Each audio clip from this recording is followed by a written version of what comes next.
आप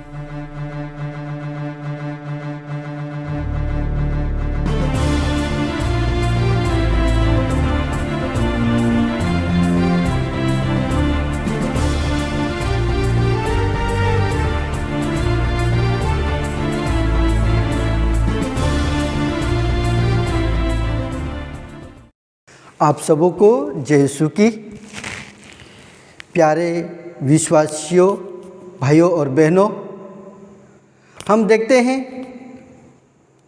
कि माता कलीसिया आज सामान्य काल के 33वें रविवार में प्रवेश करती है। हम देखते हैं मनुष्य एक सामाजिक प्राणी है एवं बुद्धिजीवी प्राणी है। ईश्वर ने मनुष्य को कई प्रकार के गुणों से भरा है ताकि मनुष्य पूरी दुनिया में अपना नाम कमा सके। हम प्रारंभ में हमारे आदि माता पिता आदम हवा को भी हम पाते हैं कि किस प्रकार से ईश्वर ने उन्हें नर नारी बनाया और आशीर्वाद देकर उनसे कहा, फलो फूलो और संसार में फैल जाओ। लेकिन हम देखते हैं उनके साथ धोखा होता है। वे अपने गुणों को सही रूप से उपयोग न करके वे शैतान की जाल में फंस जाते हैं और इसके कारण उन्हें वह एदन वाटिका छोड़ना पड़ता है। हम देखते हैं प्रभु यीशु ख्रिस्त इस संसार में आए और उन्होंने भी अपने प्रवचनों एवं शिक्षाओं से बहुत सारे दृष्टांतों एवं अवसरों पर फल उत्पन्न करने की शिक्षा दी। उदाहरण हम देखते हैं, जैसे अंजीर का पेड़ जो 1 साल से फल नहीं दे रहा था और जब प्रभु उसे श्राप देते हैं तो माली उसे कहते हैं कि आप उन्हें 1 साल के लिए रहने दो, मैं उससे खाद और मिट्टी डाल के उसको बड़ा करूँगा ताकि इसमें फल आए। और हम देखते हैं वह भरपूर फल लाता है।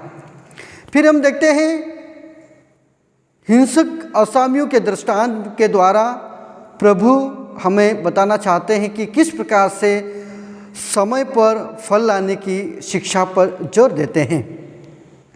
बीज बोने के दृष्टांत में हम देखते हैं किस प्रकार से फल की उत्पादकता पर जोर देते हैं। हम देखते हैं कुछ बीज जो फल लाते हैं 30 गुना, कुछ 60 गुना और कुछ 100 गुना फल लाते हैं। प्यारे भाइयों और बहनों, आज का पवित्र सुसमाचार में हम देखते हैं कि किस प्रकार से जो व्यक्ति परदेश जाने के पूर्व अपने नौकरों को बुलाकर उन्हें एक को 5000 अशफियाँ देता है, एक को 3000 अशफियाँ देता है और एक को 1000 अशफियाँ देता है। और इसके बाद वह व्यक्ति परदेश चला जाता है और वे अपने नौकरों को ये अशफियाँ देकर वह चला जाता है। हम देखते हैं कि किस प्रकार से जो पहले व्यक्ति ने जिसको 5000 अशफियाँ मिली थी उसने 5 और कमा ली और उसके पास 10,000 अशफियाँ हो गई। फिर हम देखते हैं जो दूसरा व्यक्ति है उसने 3 अशफियों के द्वारा 3 और अशफियाँ कमा ली और उसके पास 6,000 अशफियाँ हो जाती हैं। फिर हम देखते हैं तीसरे व्यक्ति को जिसको 1000 अशफियाँ मिली थी, वह उस अशफी को ले जाकर भूमि में गाड़ देता है। हम देखते हैं प्रभु ख्रिस्त में प्यारे भाइयों और बहनों, ये अशफियाँ ईश्वर द्वारा हमें दी गई ईश्वर की कृपा तथा वरदान है जो इनकी ओर हमें संकेत करती है। ये वरदान और कृपा हमें फ्री में मिली है, मुफ्त में हमें मिली है। जैसे उदाहरण के लिए हम देखेंगे ज्ञान है, कला है, भौतिक संपत्ति है, हमारे माता पिता हैं, हमारे भाई बहन हैं, हमारे मित्र हैं, हमारे रिश्तेदार हैं, और इससे बढ़कर जो सबसे बड़ा वरदान है वह पिता के द्वारा दिया गया, जो स्वर्ग से इस धरा पर आया, वही है हमारा प्रभु यीशु ख्रिस्त। जो ईश्वर द्वारा मुफ्त में वरदान हमें मिले हैं, उन्हें हमें मुफ्त में देना है।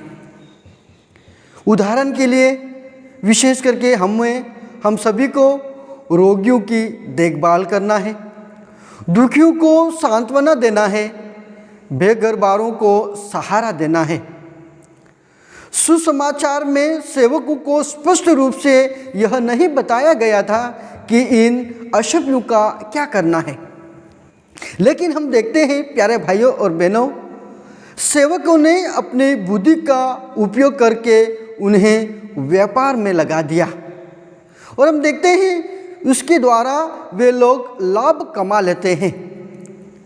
लेकिन हम देखते हैं आज के पवित्र सुसमाचार में विशेष करके इस दृष्टांत का सबसे रोचक पहलू है, वह है तीसरा सेवक।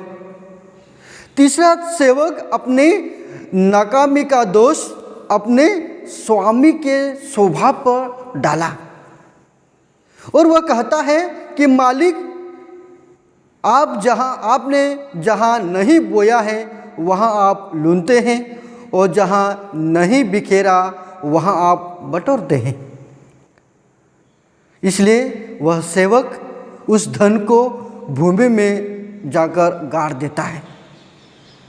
यह उसके दुष्टता एवं निकम्मापन का प्रमाण है, क्योंकि वह अपने बुद्धि को उपयोग नहीं करता है। और इसलिए हम देखते हैं प्यारे भाई और बहनों, स्वामी उसे उत्तर देते हैं, उसे फटकारते हैं और कहते हैं, अरे दुष्ट, तुम्हें मालूम था कि मैं जहाँ नहीं बोया वहाँ लूनता हूँ, और जहाँ नहीं बिखेरा वहाँ बटोरता हूँ, तो मेरा धन महायाजक के वहाँ जाकर जमा करना था, ताकि मैं आकर उसको सूद के साथ वापस वसूल लेता।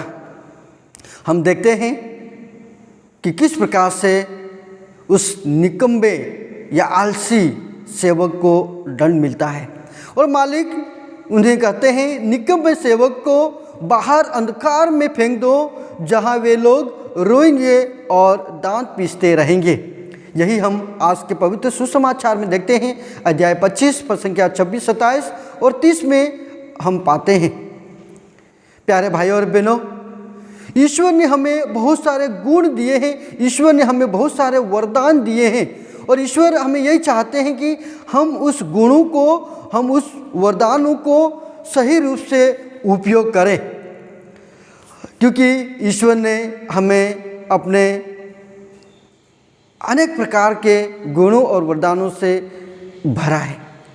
अंत समय में जब हमारे न्याय का समय आएगा, तो प्रभु हमसे भी प्रश्न करेगा। जिस प्रकार से वह तीसरे सेवक के साथ मालिक ने जो प्रश्न किया था, उसी प्रकार प्रभु हमसे भी प्रश्न करेंगे। प्रभु हमसे यही पूछेंगे, मुझसे पाए हुए गुणों को किस प्रकार से तुमने प्रयोग किया है, अपनी संपत्ति का उपयोग किस प्रकार से तुम लोगों ने किया है, गरीबों को सहायता दी या नहीं, उनकी मदद की या नहीं। प्रभु हमसे प्रश्न करेंगे। प्रभु हमसे पूछेंगे, क्या बीमारों से भेंट की या नहीं, मेरे वचनों के अनुसार जीवन जिया या नहीं, क्या तुम लोग मेरे भले और ईमानदार सेवक है या नहीं। प्यारे भाइयों और बहनों, हमें विचार करने का समय है कि हमें प्रभु ने कई प्रकार से अधिकार दिया है, कई प्रकार से हमें प्रभु ने जिम्मेदारी दी है। बहुतों को माता पिता होने का वरदान दिया है, बहुतों को बाल बच्चे होने का वरदान दिया है, बहुतों को बड़े बड़े अधिकारी होने का वरदान दिया है, बहुतों को बड़े होने का वरदान दिया है। तो क्या हम वास्तव में उन वरदानों को सही रूप से हमारे जीवन में अपनाएं या नहीं? आइए प्यारे भाइयों और बहनों, हम ईश्वर के प्रेम एवं शांति का माध्यम बने। ईश्वर के गुणों को अपनाकर हम इस धरा पर ईश्वर के सच्चे उत्तराधिकारी बने, उसके राज्य को हम स्थापित करें, ताकि ईश्वर के राज्य में हम खुशी से जी सके। ईश्वर का राज्य हमेशा हमारे परिवार में रहे, हमारे घर में रहे, हमारे पल्ली में रहे। ये हम प्रार्थना करते हैं हमारे प्रभु क्रिस्त के द्वारा।